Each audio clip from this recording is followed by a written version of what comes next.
The old legend day is about to reset in 2 minutes, and as you can see, we're now in rank 42 in global right now. And today we are hitting Goku, Demon, and others are also pro players, but we still got 312. That's a good score. And we are using the Fireball Throwers army.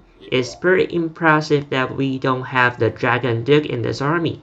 Of course, having a Dragon Duke in this army will make it even stronger, but I am still arguing the Dragon Duke.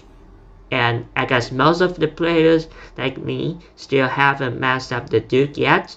So here I'm sharing this army to you if you want to get a good legend score while you upgrading the Dragon Duke.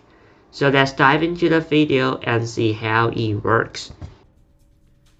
Before watching some Th18 attacks on pro players, let's see some Th17 legend attack with the Sand Fireball Thrower army. Of course, you can use this army not only in Th18 but also in Th17 in legend mode as well. To show how strong the army is, let's try to swag hero in legends. And instead of swag only one hero, because it's pretty common to swag a hero in legend nowadays, let's try to swag 2 heroes in this attack. So here start with a crazy fireball in the core, and we can also get the enemy long shot with the warden walk. And after we get the Changho with the warden and the furnace, we can start pathing with our throwers. Let's deploy some throwers and also the queen into the base. And the throwers actually has very long attack range, which means that sometimes you don't need to open up the walls early. We can already use the throwers to get the defense into the walls. Just see that defense tower. We don't have to wall break early because the throwers can already get it done, and we can leave the wall break into the important area when we want to use the thrower to get into the core. And now, since the firepower is pretty low, that's why we start from this direction, because the firepower is low and we don't have to use any spell to put out our throwers. But for the left hand side of the base, there are so many buildings on the left hand side, so let's overgrow on half of the base to reduce the damage for those throwers. After the overgrow, everything is still looking fine, and we still have so many spells haven't used and 2 heroes haven't deployed. Let's use a skeleton spell on the left hand side buildings to clear all those buildings on the left hand side, because we are not planning to use those 2 heroes to help clean up on the left hand side. And after the overgrow expire, use a raise spell on those throwers army, and they can push very fast. And unfortunately, it didn't protect the warden. The warden dies early after the overgrow spell expired, but we still have so many throwers alive, and the queen also alive, and also the skeleton on the left hand side is doing their thing. We still have 20 seconds left. Can we get the space? Use the totem spell to distract the wizard tower and protect all those skeletons. We have already get 98% of the bases, but there are still 2 trash buildings on the outside, and we are forced to use 2 heroes eventually. Okay, we just make Gaku. Gaku runs a double rage tower base, so you can actually fireball target at one rage tower area and use your throwers army into another rage area.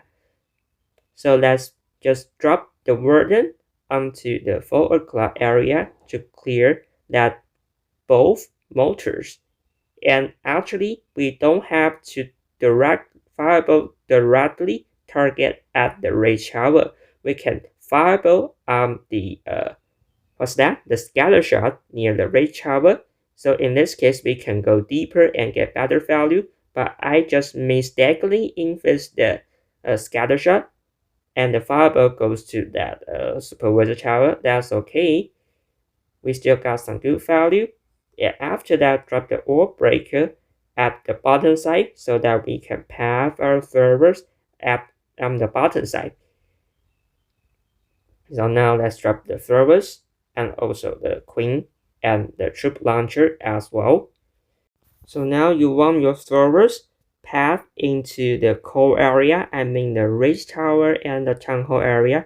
You don't want your servers to go around on the outside and miss the town hall and get a 1-star. So to do that, we need a good funnel on the left hand side. Let's drop the rogue champion and the king to help the funnel for those servers army. So let's pop the king ability to 10 more damage. So now the servers, they can all go into the core area, I mean that town hall area, and use the overgrow early to reduce some damage for the servers. Yeah, I mean some people would think that you have to wait until the race tower activated, then you use your overgrow on that race tower area. But sometimes you don't have to do that, because if you wait so long to drop your overgrow spell, those servers would just die pretty fast and early. So that's why I just used the overgrow early before the raid tower activate. And now the overgrow expired. The raid tower, yeah, it got activated, but actually nobody get hit because most of the base are gone. The one rage area is nothing for the server army, and it's a triple for sure.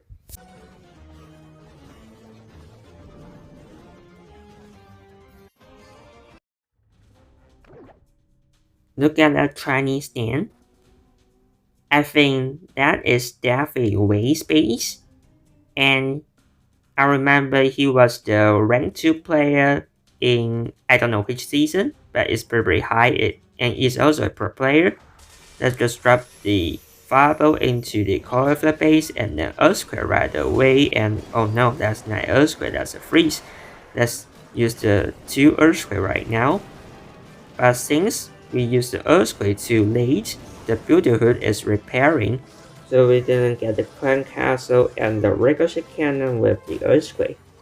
And since we didn't get the ricochet cannon, we have to waste another extra totem spell to protect our warden from the ricochet cannon. And since we didn't get the clan castle, the hit hunter from the clan castle is damaging the warden.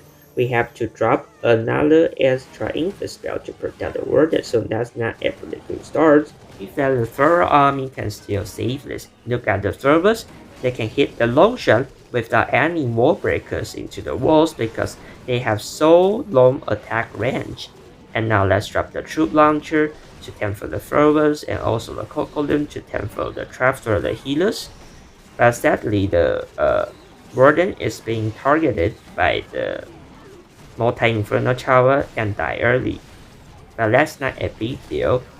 Let's drop the king and the royal champion on the opposite side of the main floral army push. Why? That's because this base has so many walls, and if we don't use the king and the royal champion to clear the left hand side area, then we also have to path the server into the left hand side. So the servers now are not only pathing into the left hand side buildings, left hand side walls, and also the right hand side buildings and the right hand side walls, and there are so many walls for the servers. So the servers stuck on the walls and you might get a time fail eventually. So to prevent the time fail, you need to use the royal champion and also the king on the opposite side to reduce the base for the servers. So now the servers only need to clear the right hand side area and they do faster, so you won't get the time fail. So then you look at the timer, we still have 40 seconds left, and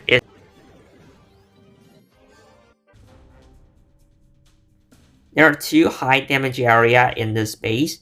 One is around the clan castle. They are the bomb hive, the revenge tower, and the mall live in this area.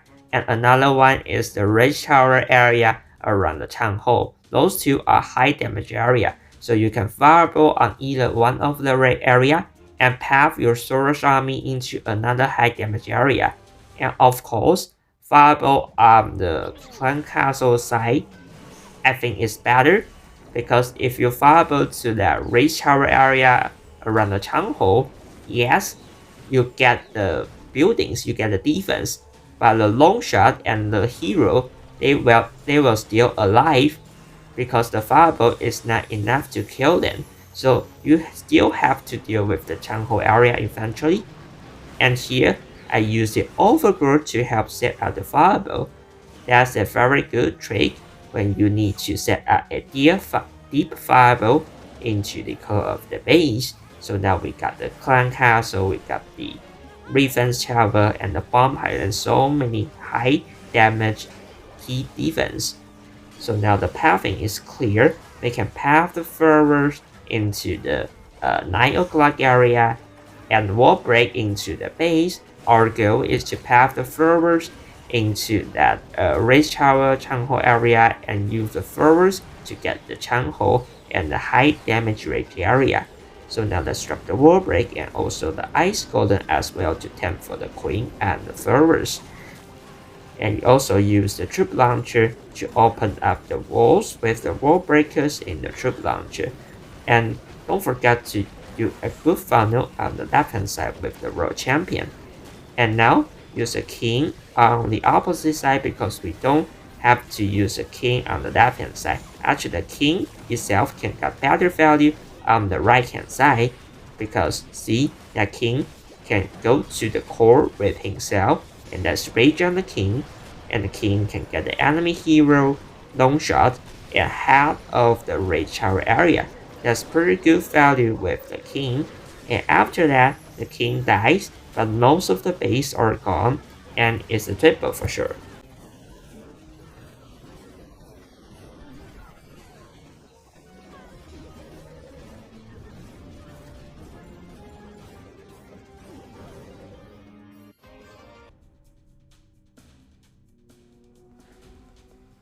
It's the last base we're going to talk about today. It's a very weird base, and as you can see, there are a lot of fireball value onto the race tower area, but there is also a clan castle on the bottom side. Many people are scared of using the warden wall onto the clan castle area, but actually you don't have to worry about that. Let's drop a archer and also a cockaloon to do out all the CC troops. It's ice golem and the furnace. Drop the poison spell onto the furnace and the warden deal with the ice golem. And see, it's pretty easy to deal with the CC troops. All the CC troops are dead. And after that, we have to set up a fireball onto that race tower. Why we have to get the race tower is that if you fireball target on the race tower, actually you can get the bomb hive deeper into the base. That bomb hive is pretty important, so that's why we have to get it. Use the infest and also the overgrowth to set up the fireball and fireball directly onto the race tower and get the bomb hive in the core. But we didn't get the defense tower, so that's why we dropped the totem spell and the race spell to speed up the warden walk. And after that, let's drop the Thor army. The Thor army will path on the left hand side of the base. So the Thor's will go on the left hand side and eventually they will go to the town hall area. But there is an infest tower onto the town hall.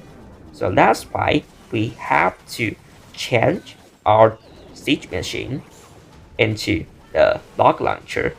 The log launcher can trigger the infest tower for the Thor army.